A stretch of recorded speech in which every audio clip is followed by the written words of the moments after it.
Michael Flatley may be the lord of the dance, but the master and commander of the butterfly is Michael Phelps, both the world and American record holder in this event, 151.51, set back in Rome, Italy in 2009. As we get a chance to see our men's finalists, very unique, Rowdy, 8 different countries represented in the 8 different lanes. Luiz Ribeiro, well, he is from Brazil, swimming for the Azura, Florida Aquatic Squad, 23 years of age.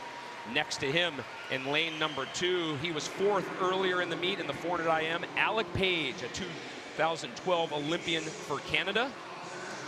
Lane 3, also a man we've seen earlier in this meet, Alexandru Coci, semifinalist at the European Championships in 2012. The top qualifier in lane number 4, a full 6 seconds and change ahead of the field, Victor Bromer, representing Denmark. Already the 4th best performance this year in this event. Sebastian Rousseau, the University of Florida graduate, the South African, was an earlier winner in the 400 IM. In lane number 6, Kyle Whitaker, University of Michigan man, an NCAA finalist in this event multiple times. Jose Martinez is in lane number 7, swimming for Mexico. And our final qualifier in lane number 8 from Ireland, 20-year-old Brendan Hyland. I can't remember the last time I saw a field that had 8 swimmers from 8 different countries in this Arena Pro Swim Series. It's unbelievable.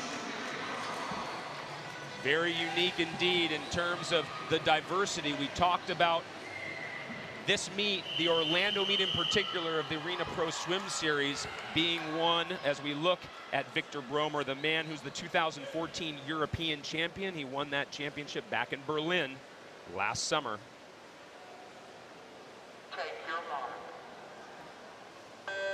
And not only do we have an incredibly diverse field, Craig, but this guy in lane 4, unbelievable what he did in the prelims. I don't think in a 200 I've seen such a huge difference between first and second in a long time. He went 157 flat in the prelims. The next closest is Rousseau right next to him with the 2:03.1. That's over 6 seconds faster. If he does anywhere near what he did in the prelims, he's going to win this going away. He's first to touch at the 50, a time of 26.55. That's almost identical to what he was this morning. This guy's going to be really good, one to watch. Again, 26.5, very quick on the way out. A lot of these guys just don't have the speed to get out right now. Obviously, Victor has come in here rested and ready to go. This is a great stop for the international field. I think of all the Pro Swim Series that we're going to, I think this is probably the best international field we have. And it's my hometown. Thank you very much. You had a great stat, though, yesterday as we look at one of the harder events we'll see all weekend. The fact that all of these swimmers, or at least for the most part, this is the hardest month of training they'll see until after the Olympic Games. It really is, because you all of a sudden you start going into a little bit of a different type of training as we get into March and April. Certainly the college swimmers are already into sort of a taper type feeling, although you won't see many of them here. High schoolers have a lot of high school state meets coming up, but the pros are just right in the middle of the thick of things, Craig. They are just beat up, most of them.